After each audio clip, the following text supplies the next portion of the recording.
Le journal. Hélène Assabi. Auditeurs, bonjour. À la une du journal, l'Office du brevet de technicien supérieur devient l'Office des examens professionnels du supérieur. Le gouvernement veut ainsi réaliser les objectifs de l'assurance qualité dans le système éducatif. Un décret a été adopté en ce sens en Conseil des ministres. Vous êtes un abonné de Togocom, vous aurez bientôt une connectivité haut débit mobile et fixe. Togocom et la Société financière internationale ont signé un partenariat de 36 milliards de francs CFA pour vous satisfaire. Et puis sport, après la pause des fêtes, les pensionnaires de la D1 Lonato reprennent le chemin de la compétition ce week-end.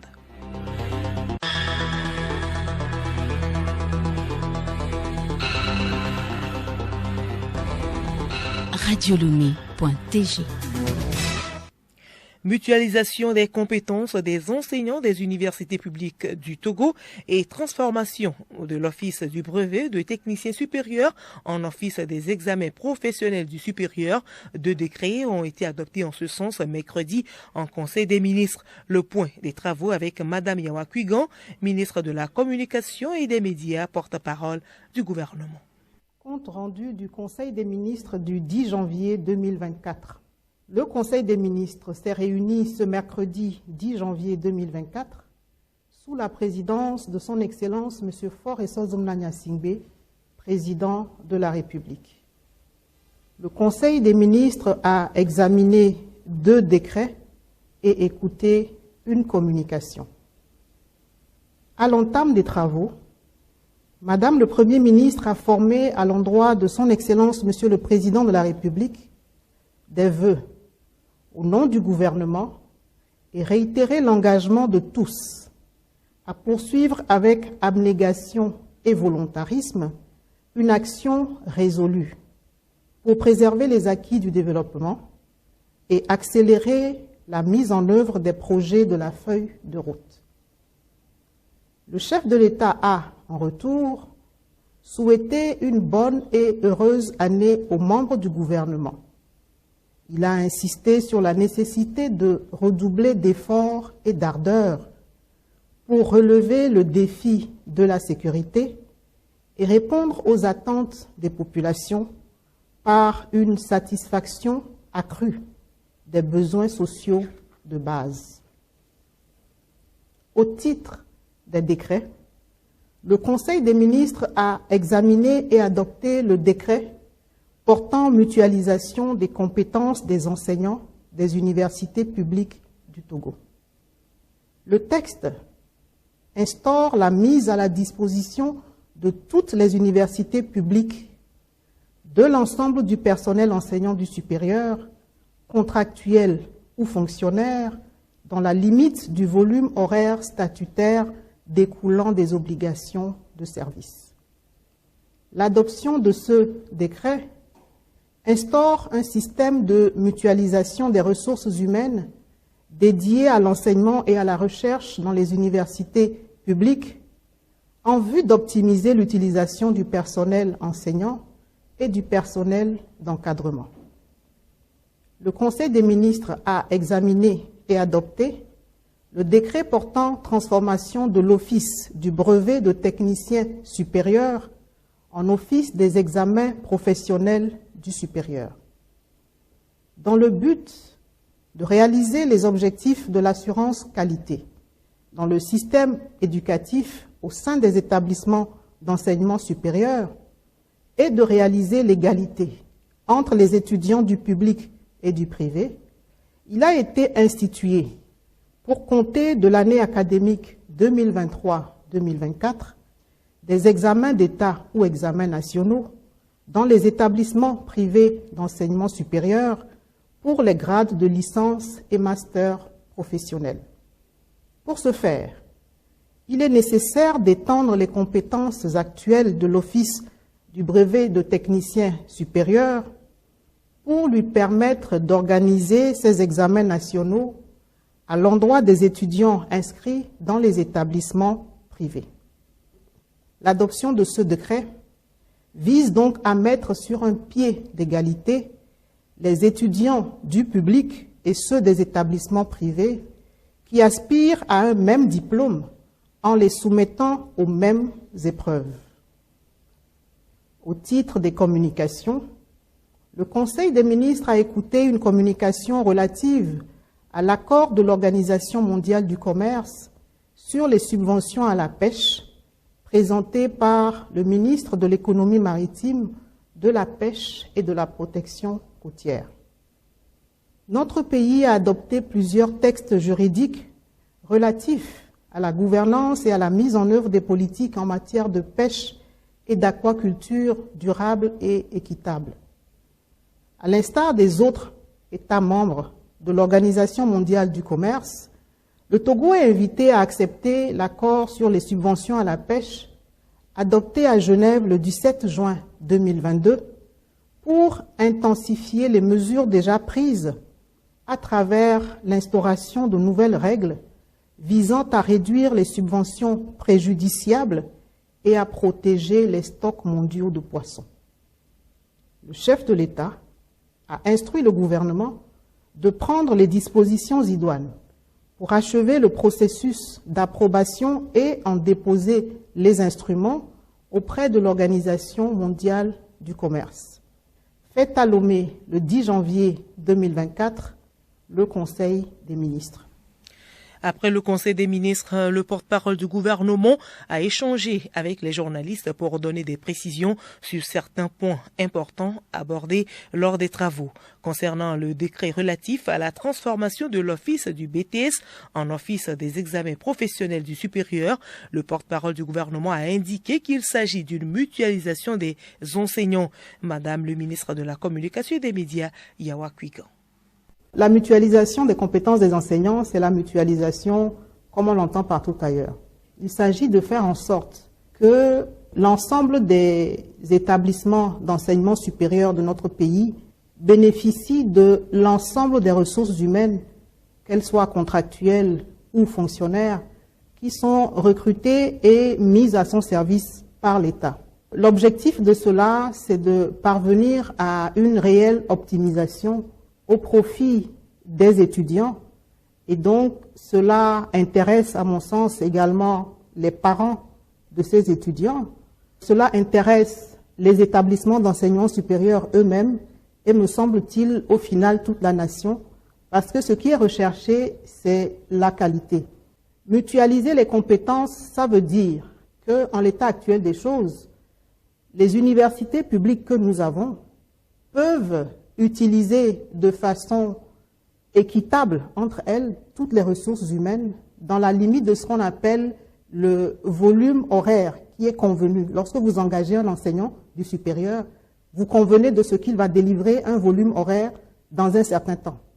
Alors ce volume horaire, dans le cadre de cette mutualisation, peut être délivré dans telle ou telle autre université publique.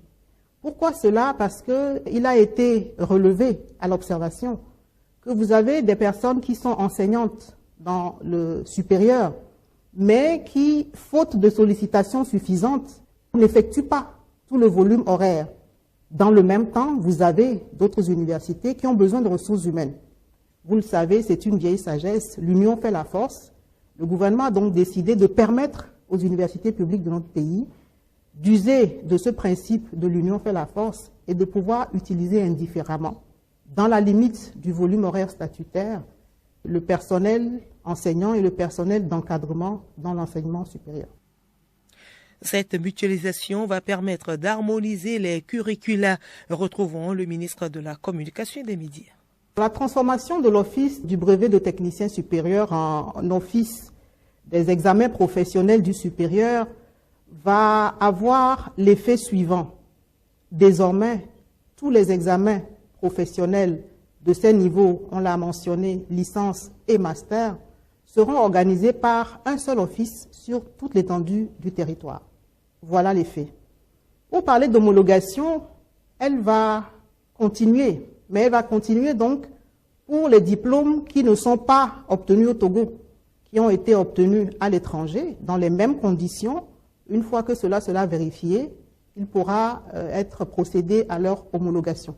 Mais pour ce qui est du Togo, L'ensemble des examens et les diplômes qui en découlent devront avoir été organisés par l'Office des examens professionnels du supérieur. Alors, ces réformes, si vous voulez, sont de deux ordres. Le premier ordre, c'est celui de l'harmonisation de tous les curricula. L'objectif, c'est que les étudiants, qu'ils soient du public ou qu'ils soient du privé, soient mis dans les mêmes conditions d'examen et se voient délivrer les mêmes diplômes. Donc, il faut pour cela qu'en amont, tous les curricula aient été harmonisés. Le deuxième ordre de ces réformes, c'est donc que, quand vous prenez le Togo, l'ensemble de ces diplômes au niveau concerné seront délivrés par l'État.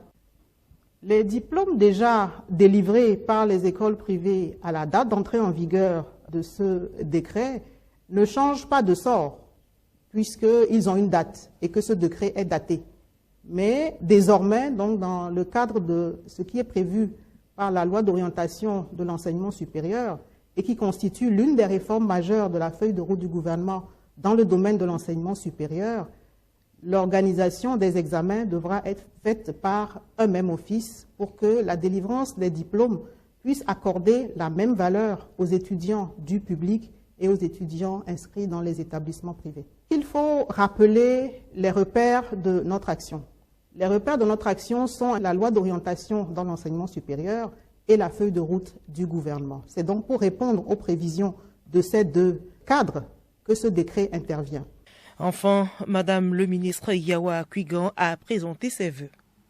Je ne voudrais pas manquer l'occasion de former pour vous en ce début d'année, pour vous-même, pour vos proches, pour vos collaborateurs et pour l'ensemble de vos lecteurs, auditeurs, téléspectateurs, des vœux de bonne santé, des vœux de paix, des vœux de bonheur, de prospérité et que nos efforts, c'est mon vœu, que nos efforts donc tout au long de cette année fassent que nous puissions progresser vers la nation paisible, moderne, avec une croissance inclusive, durable, à laquelle nous travaillons tous. Et dans le domaine de la santé, le gouvernement veut faciliter les soins de santé. Le ministère de la Santé et de l'Hygiène publique a reçu un lot d'équipements de laboratoire hier à Lomé. D'un coût total de près d'1 milliard de francs CFA, ce geste de la Banque mondiale vient renforcer le plateau technique de plus de 20 centres de santé à travers tout le pays. Les détails avec Joseph Agbo et Florent Abi. Ces équipements de pointe vont permettre au Togo de disposer de plusieurs laboratoires de qualité pour des analyses médicales. Professeur Malewe Kolou, biologiste au centre hospitalier universitaire Sylvanus Olympio, pour les détails. Il s'agit essentiellement d'équipements qui vont nous permettre de mettre en évidence les microbes qui sont à l'origine des maladies épidémiques. Et c'est surtout du matériel de bactériologie et de virologie. Donc ce matériel nous permettra de poser le diagnostic de la présence ou non de bactéries ou bien de virus dans un prélèvement d'un malade. Un ensemble d'équipements de froid, notamment les réfrigérateurs, les congélateurs. On a aussi du matériel qui permet de cultiver ces microbes. Et puis il y a les microscopes que nous avons vus et aussi du matériel qui permet de stériliser pour tuer les microbes dont on n'a plus besoin. Enfin, il y a les stabilisateurs de tension. La pandémie de Covid-19 a montré un besoin important de renforcement du système de santé dans les différents pays, d'où ce dont Félix Sissoko, représentant résident de la Banque mondiale au Togo.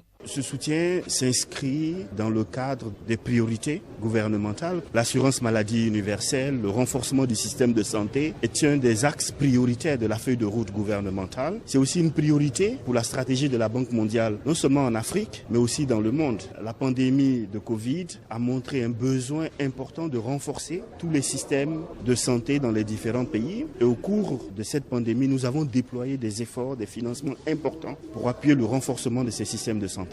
Le ministre en charge de la Santé, professeur Moustapha Midiawa, a remercié pour ce don de matériel médical. Le meilleur merci que nous allons adresser à nos partenaires, c'est l'engagement d'une utilisation rationnelle, effective et vérifiable. Nous serons toujours ouverts par des missions d'évaluation pour s'assurer que l'aide à nous apportée a effectivement atteint son objectif, atteint sa cible. Et donc c'est dans cet esprit-là que le chef de l'État nous a demandé de travailler. D'autres lots d'équipements plus importants vont arriver dans les prochains jours. Autre préoccupation du gouvernement, la connexion Internet haut débit. 36 milliards de francs CFA, c'est le montant de la signature de partenariat hier à Lomé entre Togocom et la société financière internationale SFI. L'enveloppe sert à soutenir la transformation numérique au Togo. Mais sans Tougoué, Léontine Atogima. Ce partenariat permettra une connectivité au haut débit mobile et fixe pour les millions d'abonnés de Togocom. Le directeur régional de la Société financière internationale SFI, Olivier Bouyoya, explique l'intérêt de ce partenariat avec Togocom. Ce partenariat nous permettra, nous, Société financière internationale, membres du groupe de la Banque mondiale, de soutenir les investissements importants que Togocom doit faire pour pouvoir mettre à la disposition des Togolais et des Togolaises un service de qualité en termes de moyens de télécommunication, en termes d'outils et solutions pour la finance inclusive, et tout cela au service de l'économie pour la création des emplois au Togo. Le président directeur général du groupe Action Télécom, Hassania Arridje, revient sur le contour de ce partenariat. Et ce partenariat est important parce que ça nous permettra d'accélérer ces projets d'inclusion digitale, financière pour les Togolais, par les Togolais. On se rend compte que l'impact des technologies, de l'information et du numérique est juste capital. Ça permet d'apporter de l'échelle, de la scalability, ça permet d'apporter de la simplification, de la rapidité, de la confiance pour l'ensemble des cycles, pour la population, pour les cycles économiques. Et ça, c'est extrêmement important. Togocom fait partie d'Action Télécom, un fournisseur panafricain de services de télécommunications opérant dans 8 pays à travers ses filiales à Madagascar, aux Comores, au Sénégal, à la Réunion et à la Mayotte, en Ouganda, en RD Congo, en Tanzanie et au Togo. Le journal Hélène Assabi.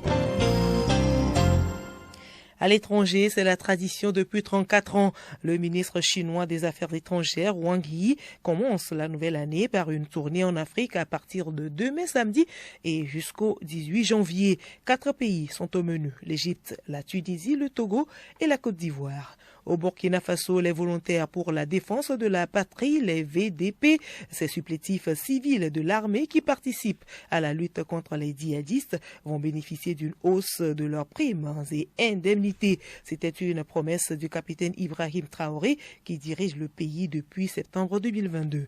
RDC, les résultats des législatives nationales ne sont toujours pas connus, alors que l'attente initiale pour ces résultats était fixée au 3 janvier dernier. Le bureau de la Commission électorale nationale indépendante CENI est toujours en cours de travail afin de les rendre disponibles avant la fin du week-end. Rendez-vous culture pour poursuivre, formation des comédiennes des théâtres et du cinéma, exposition d'œuvres d'art, ouverture de la 9e édition du Festival des Divinités Noires. Voilà entre autres activités qui meublent la page culturelle de ce vendredi et c'est avec Geneviève Bognon.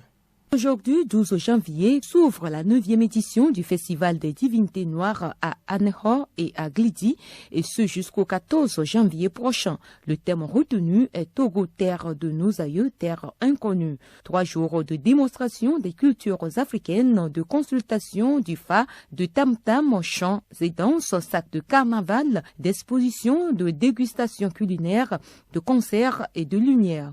Le Festival des Divinités Noires fait la promotion du patrimoine culturel africain dans toute sa dimension. Autre sujet, parcours de femmes, c'est une formation professionnelle, création rencontre d'opportunités organisée à l'intention des comédiennes de théâtre et du cinéma.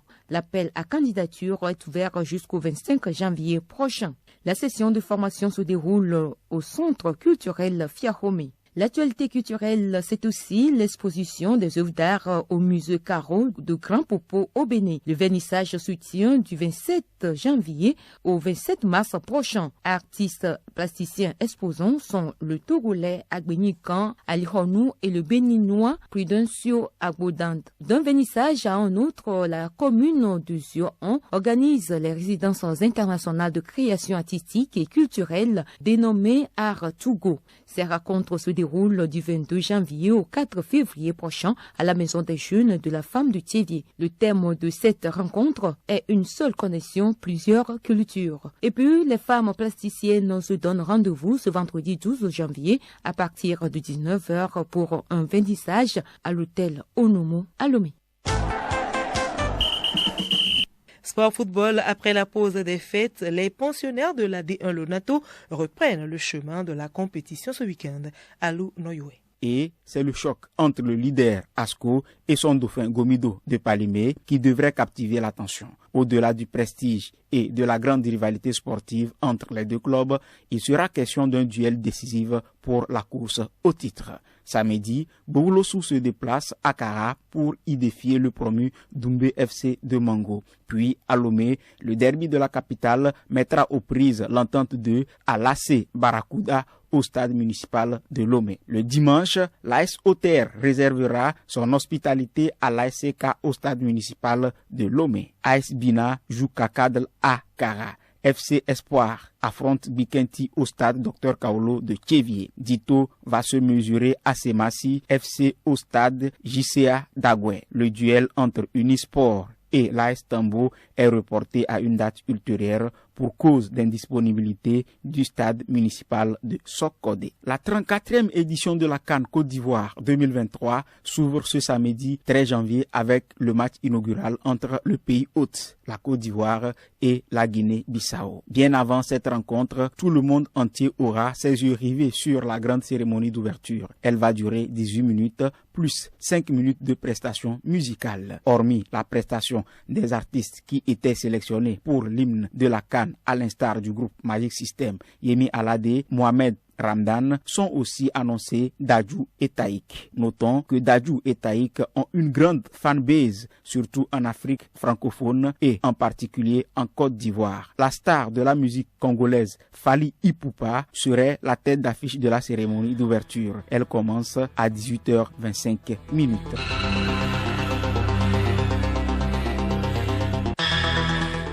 Voilà, c'est la fin. Toutes nos excuses pour la longueur de cette édition. Actualité oblige. Nous disons merci à Joël Eclou à la technique et à la réalisation. Florent Abi. À retenir avant de nous quitter, l'Office du brevet de technicien supérieur devient l'Office des examens professionnels du supérieur. Le gouvernement veut ainsi réaliser les objectifs de l'assurance qualité dans le système éducatif. Un décret a été adopté en ce sens en Conseil des ministres.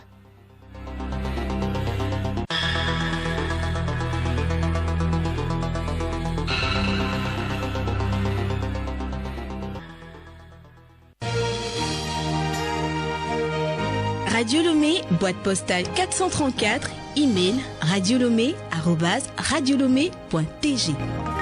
radiolomé.tg